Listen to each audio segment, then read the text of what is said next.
कर्ज चुकाना ही पड़ता है। यह सिर्फ एक वाक्य नहीं बल्कि जीवन का वह अनिवार्य सत्य है जिससे भागना संभव नहीं।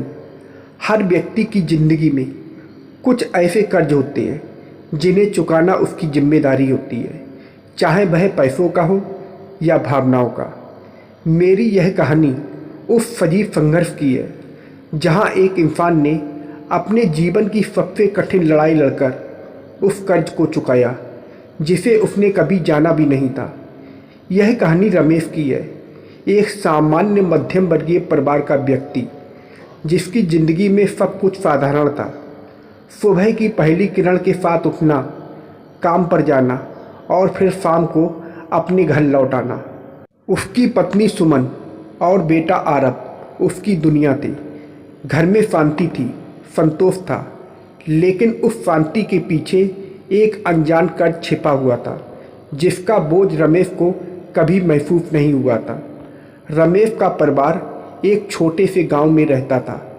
गांव के माहौल में एक प्रकार की गर्माहट थी, एक अपनापन, लेकिन रमेश की ज़िंदगी में कई अदृश्य धागे थे जिन्हें वह खुद भी नहीं समझ पाता था।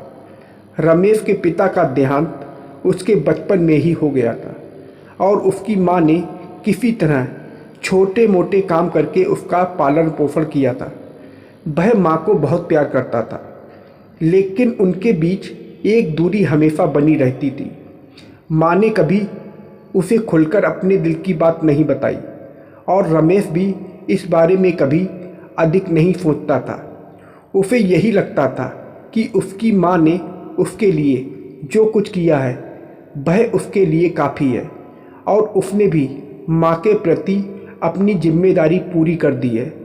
लेकिन कर्ज हमेशा चुपचाप बढ़ता है और यह कर्ज भी रमेश के जीवन में धीरे धीरे बढ़ रहा था।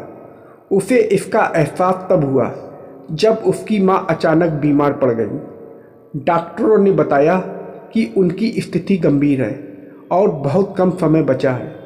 रमेश के दिल पर एक भारी बोझ आ गया था।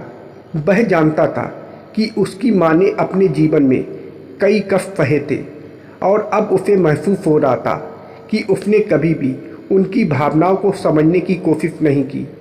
माँ के पास समय कम था और रमेश को लगने लगा कि वह उन्हें खोने से पहले कुछ कहना या सुनना चाहता है, लेकिन उसे समझ नहीं आ रहा था कि कहाँ से शुरू करे।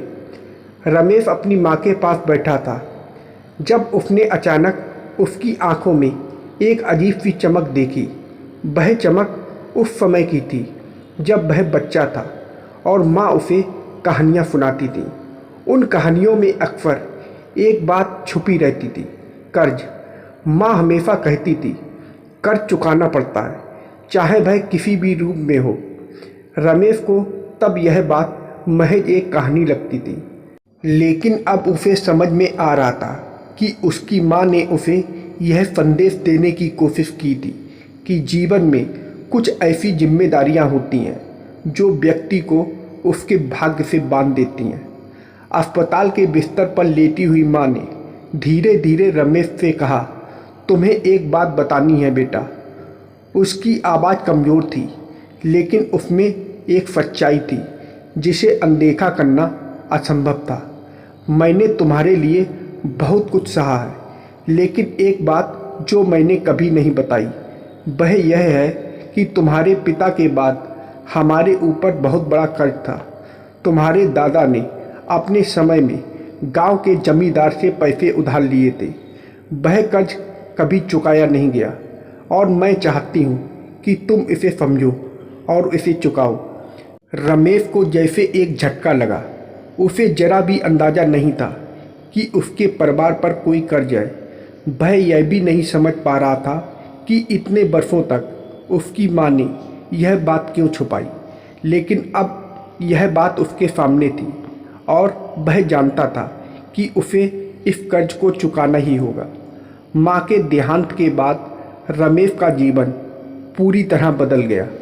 उसने अपने पिता और दादा की तरफ ध्यान देना शुरू किया और जल्दी ही उसे समझ में आया कि उसके दादा का कर्ज अब बहुत बड़ा हो चुका है। गांव के जमींदार का बेटा अब उस ज़मीन का मालिक था और उसने रमेश से साफ कह दिया कि अगर वह यह कर्ज नहीं चुकाता तो उसे अपनी ज़मीन खोनी पड़ेगी। रमेश को अपने पिता और दादा की इज्जत का ख्याल आया और उसने निश्चय किया कि चाहे कितनी भी मुश्किलें आएं, वह यह कर्ज चुकाएगा। रमेश ने अपनी नौकरी छोड़ दी और पूरी तरह से खेती में जुट गया। वह दिन रात मेहनत करता, लेकिन कर्ज का बोझ इतना बड़ा था कि वह उसे कम करने में सफल नहीं हो पा रहा था। धीरे धीरे उसका परिवार भी इस संघर्ष में शामिल हो गया। उसकी पत्नी सुमन ने भी उसका साथ दिया और बेटे आरव ने भी अपने पढ़ाई के साथ साथ खेती में हाथ बटाना शुरू कर दिया। कई सालों तक संघर्ष चलता रहा। रमेश ने न केवल अपनी ज़मीन बचाई बल्कि उसने कर्ज भी चुकाना शुरू किया। लेकिन हर बार जब वह थोड़ा कर्ज चुकाता तो और भी बड़ा बोझ उस पर आ जाता। उसे समझ में नहीं आ रहा था कि इस अंतहीन चक्र से कैसे निकले। लेकिन फिर उसे अपनी माँ की बातें याद आईं। कर्ज सिर्फ पैसों का नहीं होता बेटा, यह भावनाओं का भी होता है। रमेश को समझ आया कि कर्ज केवल जमीन या पैसों तक सीमित नहीं था, बल्कि उसे अपने परिवार, अपनी जड़ों और अपनी पहचान का भी कर्ज चुकाना था। वह अब सिर्फ पैसा कमाने पर ध्यान नहीं दे रहा था, बल्कि वह गांव के लोगों के साथ जुड़ने लगा। उसने महसूस किया कि उसका परिवार और उसका गांव भी एक तरह से उसके ऊपर कर्ज था। उसने गांव के लोगों की मदद करनी शुरू की, उनके बच्चों की पढ़ाई में योगदान दिया और धीरे धीरे उसकी इज्जत गांव में बढ़ने लगी। उसने केवल अपने परिवार का कर्ज नहीं चुकाया, बल्कि उसने समाज का कर्ज भी चुकाया। आखिरकार कई वर्षों के कठिन संघर्ष के बाद रमेश ने कर्ज का आखिरी हिस्सा चुका दिया। जब उसने वह आखिरी रकम जमींदार को दी तो उसके दिल में एक अद्भुत शांति थी। उसने सिर्फ एक कर्ज नहीं चुकाया था, बल्कि उसने अपनी आत्मा का भी बोझ हल्का किया था। उसने जाना कि कर्ज सिर्फ पैसा नहीं, बल्कि वह जज्बातों का भी होता है और उसे चुकाना ही पड़ता है, चाहे कितना भी समय लगे। रमेश अब एक नया इंसान था।